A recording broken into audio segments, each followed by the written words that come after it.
اکثر میں سوچتی ہوں کہ جب میں لوگوں کے رویے دیکھتی ہوں اور ان کی بے باکی دیکھتی ہوں، اور جب اپنا پرانا ٹائم سوچتی ہوں تو مطلب یہ سوال ذہن میں آتا ہے کہ کیوں اتنے زیادہ مطمئن تھے ہم، اور کیوں اتنے زیادہ مطمئن ہیں لوگ، جب کہ جو واقعی اللہ کے قریب لوگ ہوتے ہیں، جو نیک لوگ ہوتے ہیں، جو بزرگان دین گزرے ہیں، صحابہ کرام، انبیاء کرام، ان کی وہ کیوں اتنے زیادہ بے چین رہتے تھے، اور ان کو کیوں اتنی فکر لاحق رہتی تھی اتنی نیکیاں کرنے کے باوجود بھی؟ یعنی ان کے لیے ایک چھوٹا سا گناہ بھی پہاڑ کے برابر اہمیت رکھتا تھا، اور اس کے باوجود ان کو لگتا تھا کہ پتہ نہیں وہ جنت میں جائیں گے یا نہیں جائیں گے۔ اور ہم لوگ جو مطلب کسی گنتی میں نہیں آتے، اور ہمارے لیے بڑے پہاڑوں جیسے گناہ بھی جو ہیں وہ چھوٹے چھوٹی اہمیت رکھتے ہیں، اور نیکیوں کی ہماری نظر میں کوئی اہمیت نہیں ہے، تو ہم پھر کیوں اتنے مطمئن ہیں اور ہمیں یقین ہے کہ ہم جنت میں جائیں گے؟ تو پھر مجھے یہ بات ذہن میں آتی ہے کہ مطلب جب آپ اس چیز کا موازنہ کرتے ہیں، اس پر غور و فکر کرتے ہیں، اور لوگوں کے رویوں پر، ان کی سوچ پر، ان کی باتوں سے اندازہ لگاتے ہیں کہ اس کی پیچھے ان کی سوچ کیا ہے، تو آپ کو اندازہ ہوتا ہے کہ اصل میں یہ خوش فہمیاں ہیں، اور ان خوش فہمیوں میں شیطان نے ہمیں ڈالا ہوا ہے۔ ابلیس نے تو اللہ سے یہی تو چیلنج کیا تھا، اس نے یہی تو وعدہ کیا تھا، اس نے یہی تو کہا تھا اس نے کہ وہ ثابت کر کے رہے گا، اور وہ اس کے لیے اپنی کوششیں کر رہا ہے۔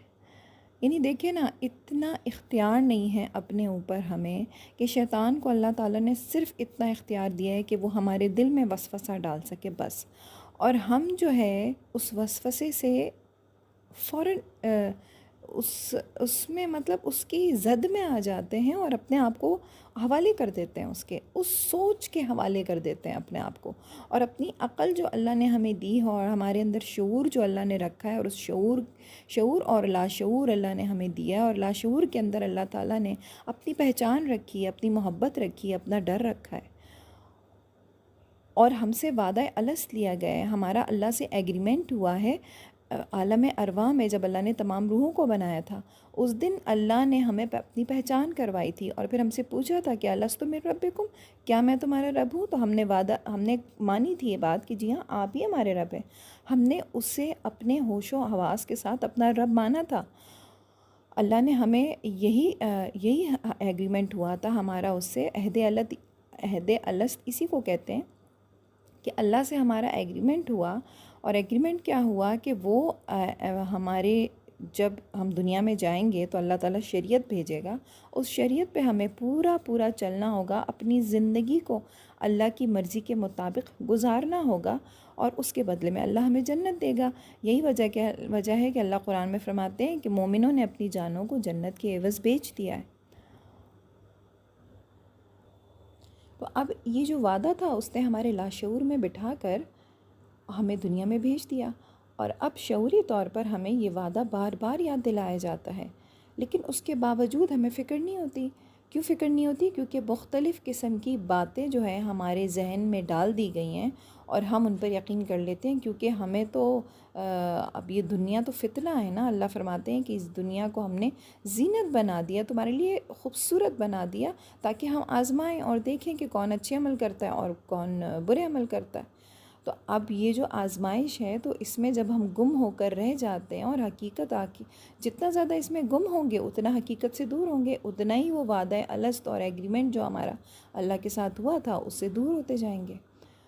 تو دنیا میں مگن ہو جاتے ہیں، اب وہ اپنے آپ کو دلاسا دینے کے لیے اس طرح کے جواز اپنے آپ کو دیتے ہیں، یہ اپنے آپ کو تسلی دے رہے ہوتے ہیں ہم، کیونکہ اندر سے اللہ نے یہ نظام ایسا بنایا ہے کہ آپ کا جو نفس ہے، آپ کا جو نفس لوامہ ہے، وہ آپ کو تنگ کرے گا ہی کرے گا، وہ آپ کو انڈیکیشن دے گا ہی دے گا۔ الارم اللہ نے خود الارم لگایا ہوا ہے اس میں، اور وہ ہمیں جو ہے وہ تنگ کرتا ہے، اور ہمیں کہتا رہتا ہے، ہمیں انڈیکیشنز دیتا رہتا ہے کہ تم غلط ہو، تم غلط ہو۔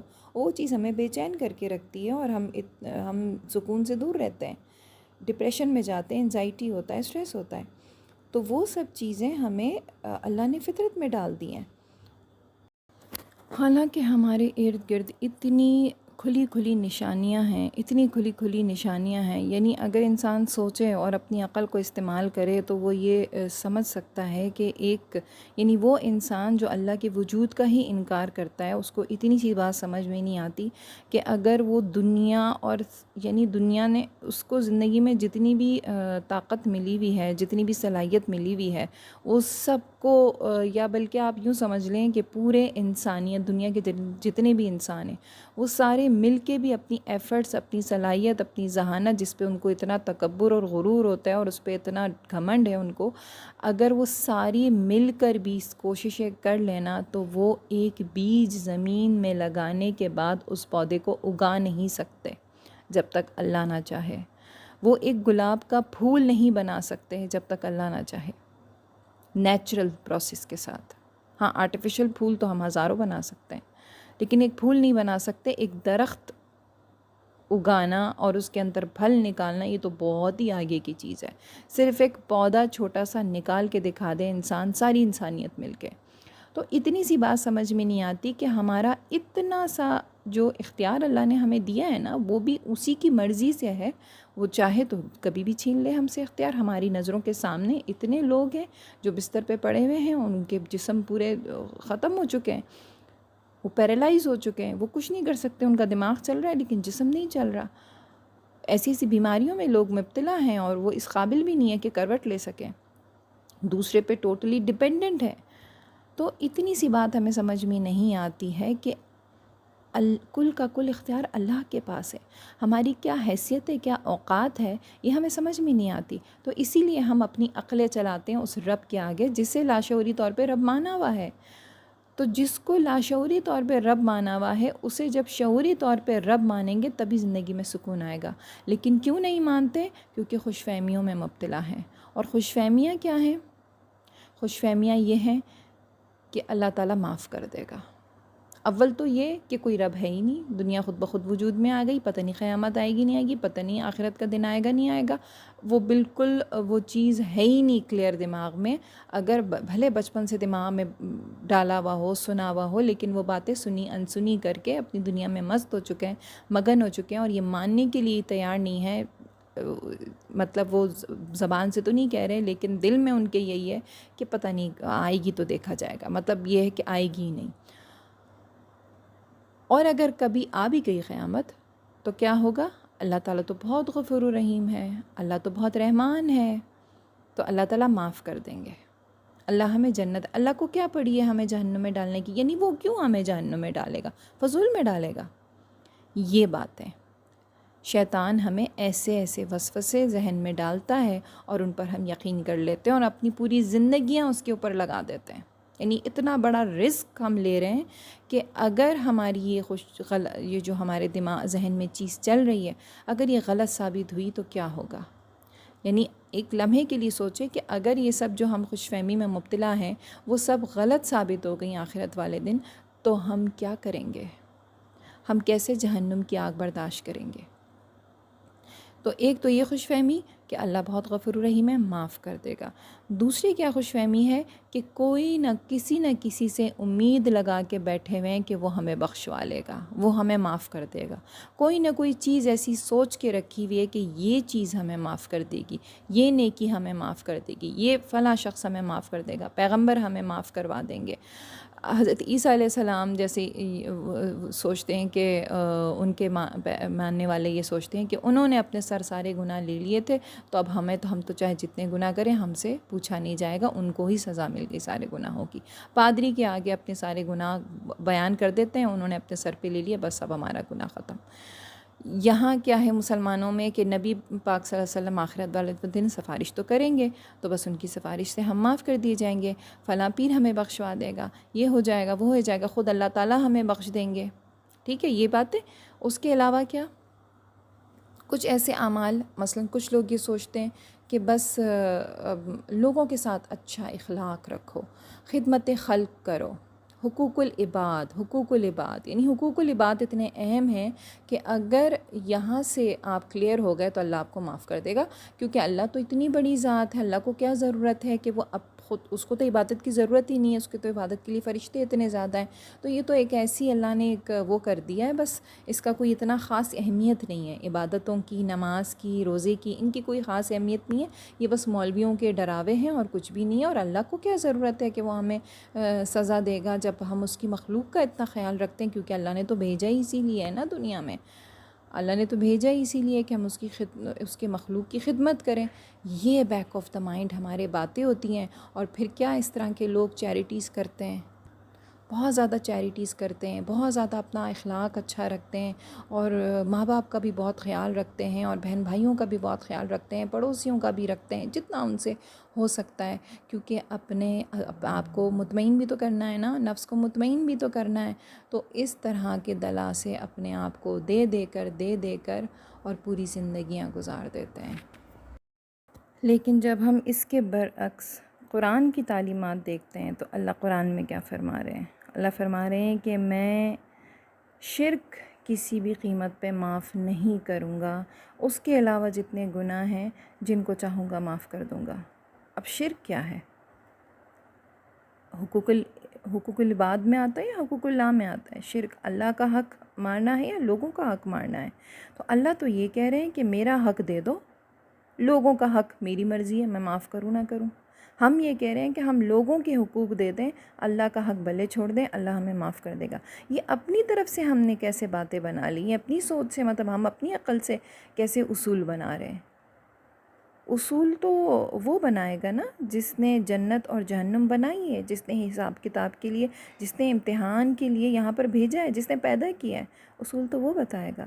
لیکن افسوس کی بات ہے کہ ہم کون سی خیالی دنیا میں رہ رہے ہیں سمجھ میں نہیں آتی، اور خود بخود اصول بنا لیے اور خود ہی یہ ڈیسائیڈ کر لیا. یعنی کہ ایگزامز جو لے رہا ہے ایگزامینر، وہ ہمیں نہیں بتائے گا کہ کس طرح پاس ہو گئے، ہم اس کو بتائیں گے کہ یہ والے کویسچنز دے دو، انہی کو ہم کلیئر کر کے خود ہی کویسچن پیپر بنا کے خود ہی آنسر دے کے جا کے ان کو دے دیں یونیورسٹی کے ایگزامینر کو، اور اس کو بولیں کہ میں دے کر آ جائیں اور گھر میں سکون سے سو جائیں کہ میں تو پاس ہو جاؤں گی کیونکہ میں نے تو سوالوں کی جواب بالکل صحیح دیے ہیں، جبکہ وہ سوال ہمارے اپنے بنائے ہوئے تھے. ایک اور جگہ ذرا سورہ کہف کی یہ آیت پر آپ ذرا غور کریں. اللہ تعالیٰ فرماتے ہیں کہ کہہ دو کہ ہم تمہیں بتائیں وہ اعمال، ہم تمہیں بتائیں کہ جو اعمال کے، یعنی وہ لوگ جو اعمال کے لحاظ سے بڑے نقصان میں ہیں، وہ لوگ جن کی صحیح دنیا کی زندگی میں برباد ہو گئی اور وہ یہ سمجھتے رہے کہ وہ اچھے کام کر رہے ہیں.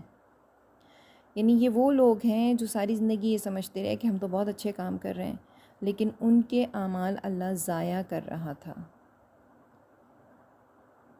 وہ کیوں ضائع ہو رہے تھے اعمال؟ کیونکہ دوسری جگہ اللہ نے فرما دیا کہ شرک کرو گے، میرا حق نہیں ادا کرو گے تو میں باقی اعمال سب ضائع کر دوں گا. یہی وجہ ہے کہ جو اللہ کو نہیں مانتے یا مانتے بھی اس کے ساتھ شرک کرتے ہیں، جو کافر ہیں، جو یہودی ہیں، عیسائی ہیں، ہندو ہیں، وہ کتنی بھی چیریٹیز کر لیں اللہ کی نظر میں سب زیرو ہیں، سب زیرو سے ملٹیپلائی ہو جائیں گی. اور اسی طرح مسلمانوں میں اگر اپنی مرضی سے اعمال کر رہے ہیں، اپنی مرضی کے اصول بنائے ہوئے ہیں، تو یہ صرف خوش فہمیاں اور کچھ بھی نہیں. ایک لمحے کے لیے سوچیں، اگر قیامت والے روز اللہ تعالیٰ نے ہم سے پوچھ لیا، اور اللہ قرآن میں فرما رہے نا کہ کہاں سے لکھوا کے لائے ہو تم کہ تم جنت میں جاؤ گے، کون سی خوش فہمیاں ہیں تمہاری، یہ کس نے تم سے کہہ دیا ہے؟ یہ اللہ خود پوچھ رہے ہیں بندوں سے کہ تمہیں کس نے یہ گارنٹی دے دی ہے کہ تم جنت میں جاؤ گے. تو اصول کیا ہے؟ اصول اللہ تعالیٰ نے بتا دیا قرآن میں. انسان کی پیدائش کا مقصد بھی بتا دیا ہے. کیا بتایا مقصد اللہ نے پیدائش کا؟ اللہ فرماتے ہیں کہ میں نے نہیں پیدا کیا جن اور انس کو مگر اپنی عبادت کے لیے. یعنی اس کے علاوہ انسان کی پیدائش کا کوئی مقصد ہی نہیں ہے، صرف عبادت ہے. اب جو عبادت ہے، اب کچھ لوگ اس ایکسٹریم پہ جاتے ہیں، وہ سمجھتے ہیں بس عبادت چونکہ صرف نماز روزہ حج زکوٰۃ ہے تو بس یہ کر لو تم بخشے جاؤ گے، بھلے تم لوگوں کے حق کھاؤ. یہ بھی غلط رویہ ہے. یعنی مجھے ساری زندگی دونوں کو بیلنس رکھنا ہے، حقوق اللہ اور حقوق العباد، کیونکہ اس کے حوالے سے بھی وعیدیں ہیں کیا وعیدیں؟ جیسے اللہ کے نبی صلی اللہ علیہ وسلم نے فرمایا، ایک دفعہ صحابہ سے پوچھا کہ میری امت کا مفلس ترین شخص کون ہوگا، کون ہے؟ تو صحابہ نے کہا کہ اللہ اور اس کے رسول بہتر جانتے ہیں، یا کوئی جواب شاید دیا اور ان کو اللہ کے نبی نے غلط کہہ کے اور آگے اس کا جواب دیا کہ میری امت کا مفلس ترین شخص وہ ہوگا جو قیامت والے دن پہاڑوں کے برابر اعمال لے کر آئے گا اور اس نے لوگوں کے حق کھائے ہوں گے، اس نے لوگوں کے حق کھائے ہوں گے۔ تو اپنے اعمال دے گا پہلے، حق، میں حدیث نہیں سنا رہی، حدیث کا مفہوم بتا رہی ہوں کہ اپنے اعمال سارے دے گا پہلے، جس کا حق کھایا ہوگا، یعنی کسی کو گالی دے دی، کسی کی غیبت کر دی، کسی کا مال کھا لیا، کسی کے ساتھ زیادتی کر دی، کسی کے ساتھ یعنی چغلی لگا کر کسی کو برا بنا دیا، کسی پہ ظلم کر دیا، تو وہ جو ہوں گے وہ اپنے اعمال جو پہاڑ کے برابر لے کر جائے گا، کیونکہ لوگوں کے حق نہیں پورے کیے، تو ظاہر ہے پھر دوسرے اس کے پاس دوسری طرف عبادات ہی بچتی ہیں جو جن کو ہم عبادات سمجھتے ہیں، 5 وقت کی نماز اور یہ سب، تو وہ سب ان کو دے دے گا جن جن کا حق کھایا ہوگا۔ اور پھر جب تب بھی حق پورے نہیں ہوں گے اور لوگ آ جائیں گے لینے کے لیے، تو پھر ان کی نیکیاں اس کے حصے میں، ان کی گناہ اس کے حصے میں ڈالے جائیں گے، تو جو اتنی ساری نیکیاں لے کر آیا ہوگا آخر میں پھر گناہوں کا بوجھ لے کر جہنم میں ڈالا جائے گا۔ تو دونوں طرف خطرہ ہے، ادھر بھی خطرہ ہے، ادھر بھی خطرہ ہے، تو ہم کسی بھی طرف زیادہ جھکاؤ نہیں کر سکتے، دونوں کو بیلنس رکھ کے ساری زندگی گزارنی ہے۔ دیکھیں، اب عبادت کا اگر مطلب سمجھ میں آ جائے نا تو چیزیں بہت کلیئر ہو جائیں گی۔ جیسے اللہ فرما رہے قرآن میں، دیکھیں اللہ بتائے گا نا کہ کیا کرنا ہے اور کس طرح کرنا ہے اور کیسے جنت ملے گی، کیسے جہنم ملے گی۔ تو اللہ بتا رہے ہیں کہ پیدائش کا مقصد عبادت ہے۔ اب عبادت کا جب ہم مفہوم سمجھتے ہیں تو سمجھ میں آتا ہے کہ عبادت کہتے ہیں غلامی کو، غلامی یعنی غلام کی تو اپنی کوئی مرضی نہیں ہوتی، وہ اپنے آقا کی مرضی سے چلتا ہے۔ تو جب آپ کو پوری زندگی کو اللہ کی مرضی پہ ڈھالنا ہے، تو جب آپ اللہ کی مرضی پہ ڈھالو گے، پتہ کیسے چلے گا کہ اللہ کی مرضی کیا ہے؟ تو وہ آپ کو قرآن اور حدیث سے پتہ چلے گی۔ اللہ کے نبی اور صحابہ نے جس نہج پر زندگی گزاری اس پر ہمیں گزارنی پڑے گی، قرآن کی ایک ایک بات کو ماننا پڑے گا۔ اللہ قرآن میں فرماتے ہیں کہ دین میں پورے داخل ہو جاؤ۔ یہ آدھا تیتر آدھا بٹیر اللہ کو نہیں چاہیے، کہ یہ کوئی بفے ڈنر نہیں ہے کہ اپنی مرضی کی ڈشز اٹھائیں اور کھا لی اور جو نہیں پسند ان کو چھوڑ دیا، ایسا نہیں ہے۔ آپ کو پورا پیکج ہے جس کو لینا پڑے گا۔